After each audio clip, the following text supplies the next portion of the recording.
Good day to all of you.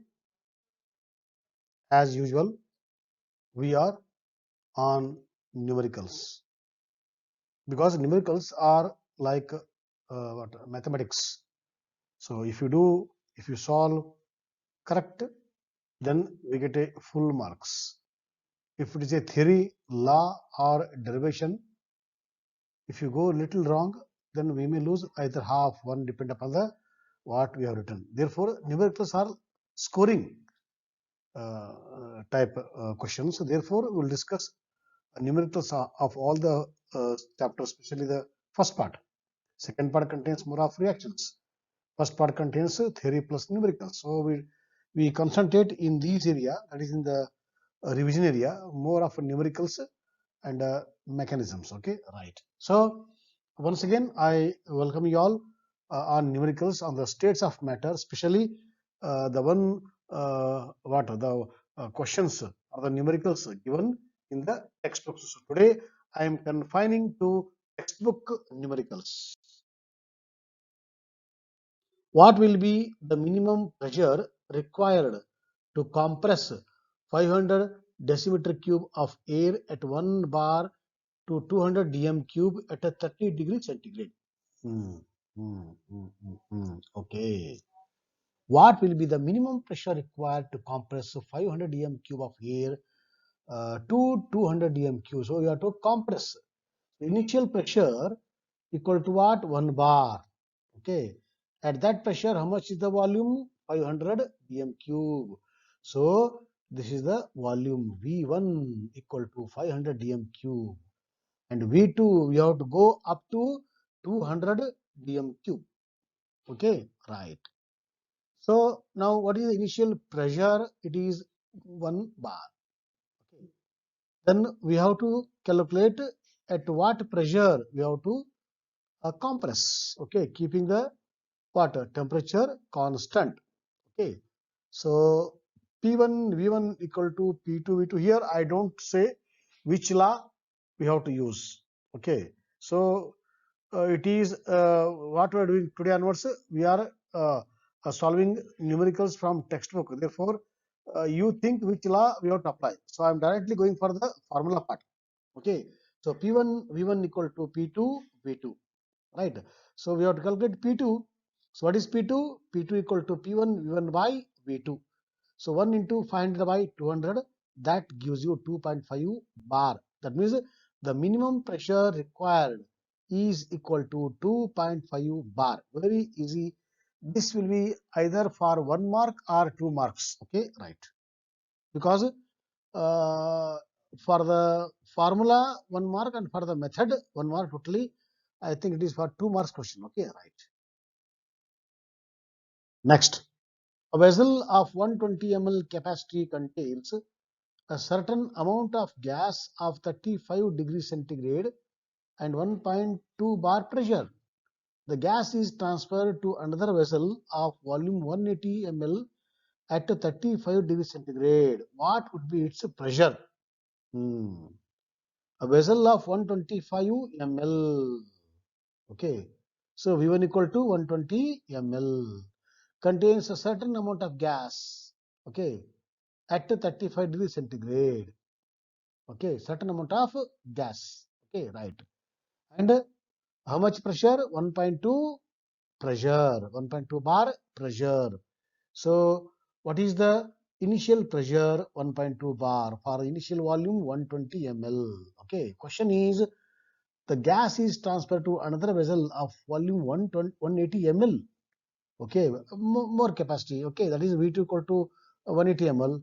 What would be its pressure at that time? What is the pressure? Okay, right. Same formula.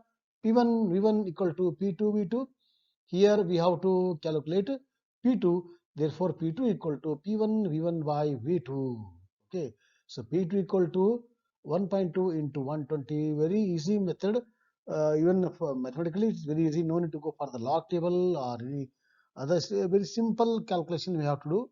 So already we have done many calculations of such in our previous sessions.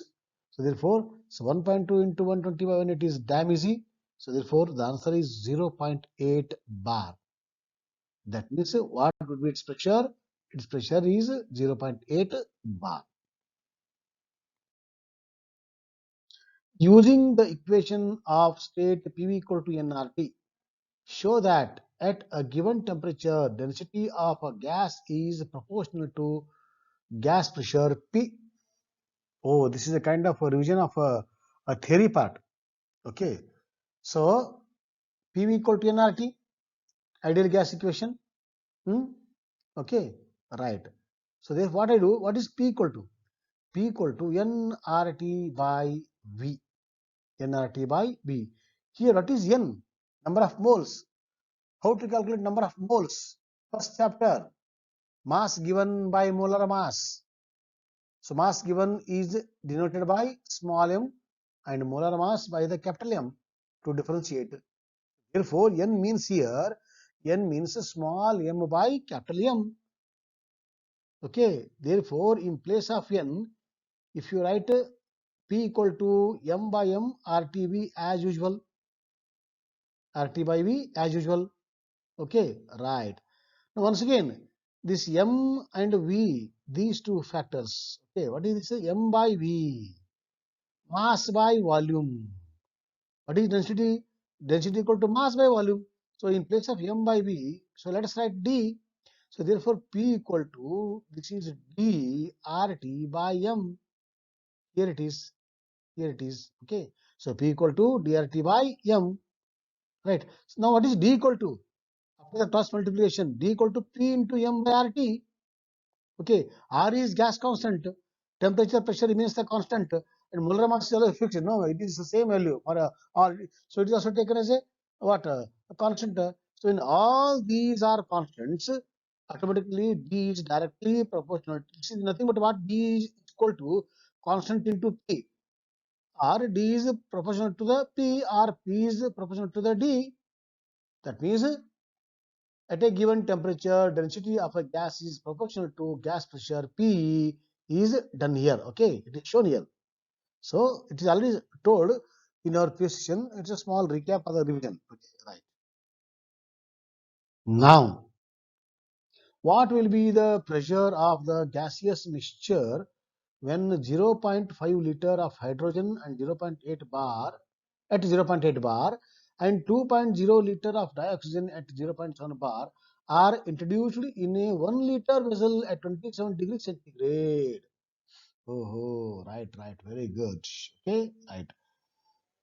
Yeah, let us see what is the given. V1 equal to initial volume equal to 0.5 liter. Okay, right. So what is the final volume? Final volume equal to here where V2 1 liter total 1 liter. Okay, right. Now the question is what is P1? P1 is for 0.5 liters it is 0.8. Okay, right. Then what is P2? We don't know. Therefore, using the P1 V1 equal to P2 V2. Okay, so 0.5. Please see once again. No confusion. 0.5, 0.5. So 0.8, 0.8, 1.0 liters. Okay, 1.0 liters. What is the pressure? So pressure equal to P1 V1 by V2 using the Boyle's law. After substituting the values, we get a P2 equal to 0.4 bar. Okay. What is this one? Pressure. Okay, 0.4 bar. Now, what is V1 equal to? V1 equal to initial volume equal to how much now? 2 liters. What is the question here? When what will be the pressure of the gaseous mixture when it's a mixture? When 0.5 liter of H2 at 0.8 bar and 2 liters of dioxide at 0.7 bar are introduced in a 1 liter of a vessel. Okay, okay. That's why. So now V1 equal to 2. This is second part of the problem. Okay. So initial volume equal to 2 liters. Okay. Again, finally becomes constant 1 liter. Okay. What is P1? P1 is 0.7 bar. So what is P2? So as in the same way, P2 equal to what? 1.4 bar. Now pressure of the gas mixture. Okay. We have to calculate what? Pressure of the gas mixture. So what is the pressure of the gas mixture? It is the partial pressure of the how many gases are there in the mixture. So here we have only two, hydrogen and the oxygen. Therefore, partial what? total pressure or pressure of the mixture is equal to partial pressure of hydrogen and partial pressure of the oxygen. So it is 0.40 plus 1.4, that is equal to 1.8 bar. So this is the combination of Boyle's law and the Dalton's law of partial pressure. Okay, right. One more. At 0 degree centigrade, the density of a certain oxide of a gas at a 2 bar is the same as that of dinitrogen at a 5 bar. What is the molecular mass of the oxide? It is something different. It is something different. Okay. So here we will use the knowledge of PV equal to nRT, where after the rearrangement of PV equal to nRT, what is M equal to? M equal to dRT by P. Okay. So what is M here? Capital M is molecular mass or the molar mass. So molar mass equal to dRT by P is the general formula. So let us apply that formula to this one now. Okay. So molar mass of the oxide is equal to D density of the oxide R into T by P oxide. In the same way, what is the molar mass of the nitrogen? Okay. So molar mass of nitrogen equal to density of nitrogen RT by pressure of the nitrogen. So here we don't know certain values. Therefore, for getting the answer, we have to do some rearrangements or some mathematical operations. Therefore, let us take this as the equation 1 and this as the equation number 2. So let us divide 1 by 2. 1 by 2. So when 1 by 2 is divided, so M oxide by Mn2 equal to, okay, what is M here? M is D oxide RT by P oxide. Divided by means what? Make it into and make it ulta, reverse. So it is Pn2 by Pn2 by Dn2 P what? P oxide. Okay, right. So M oxide by Mn2 equal to D oxide Pn2 by Dn2 into P oxide. All this will become reverse. Okay. So Pn2 will go in the numerator, Dn2 RT will come in the denominator. Okay, right. Now what is the question here?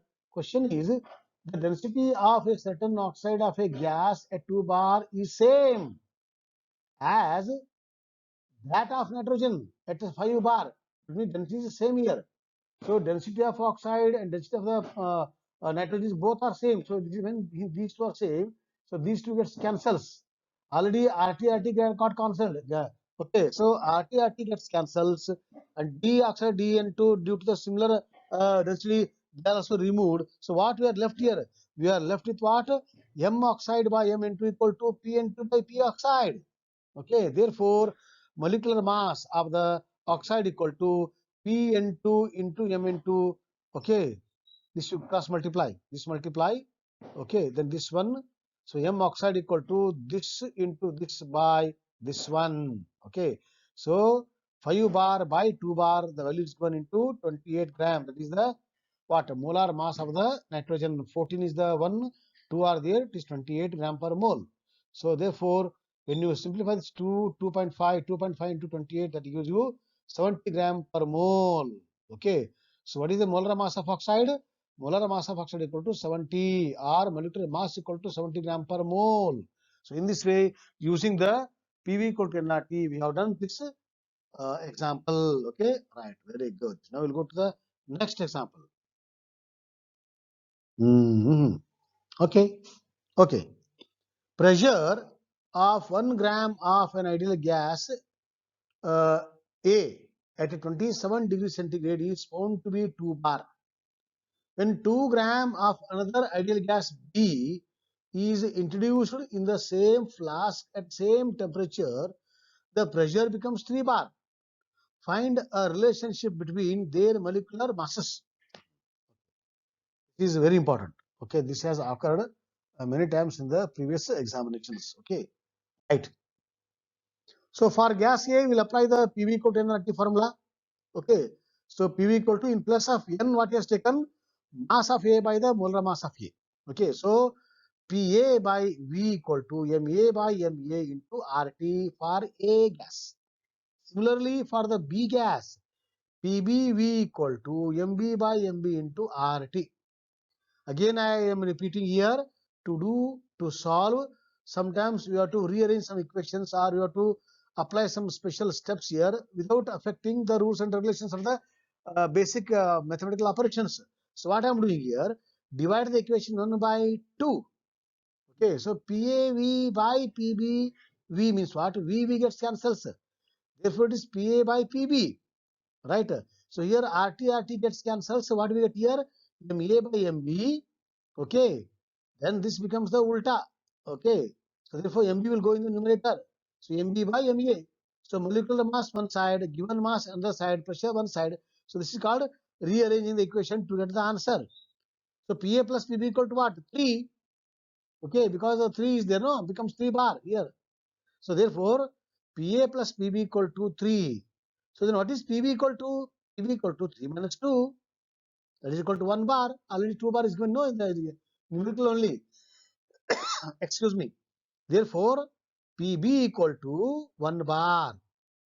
Now we'll come to the same equation now. MA by MB is equal to MA by MB into PB by PA. This is the rearrangement. Okay, right. So what is MA? 1 gram. What is mass given for the B? 2 gram. What is the pressure of the B? It is 1 bar. Here answer we got to the previous step. What is the pressure of the A? It is given as 2. Total is 3. Therefore, if you simplify 1 into 1, 1 by 4, that means find a relationship between their molecular masses. Okay. So the relation is what? MA is to MB equal to, it is 1 is to 4 relation. Okay. That means what is asked in the numerical, depending upon that, we will apply formula. Okay. And after applying the formula, we'll go for the rearrangement. Okay. So sometimes we will use one law and sometimes we use more than one law. So Boyle's law, PV equal to nRT, Charles law, PV equal to nRT, or Dalton's law of partial pressure, PV equal to nRT, or PV equal to nRT, density related problems, or density related problems with molar mass. That means which formula we have to use, that depends upon question. Therefore, reading the question and understanding the question is very important. So once you understand the question, what is given, you note down separately. So after noting the given, what is asked, so depend upon the given what is asked, you should go for suitable formula. Because in this chapter we have many laws. So Boyle's law is there, Charles law is there. So here, when we in our previous session we were discussing what separately the gas laws. First we discussed the Boyle's law, then related examples we discussed. Charles law we discussed, and the corresponding what Charles law numericals what we will discuss in the class. But in the examination, he will give which example we don't know. So that's why. So you go for a small what you make a notes on all the formula of the chapter. It's called mind mapping, okay, or ray diagram. So starting from the states of matter first law, you go for the formulae of the states of matter, and you understand the those what is there in the equation.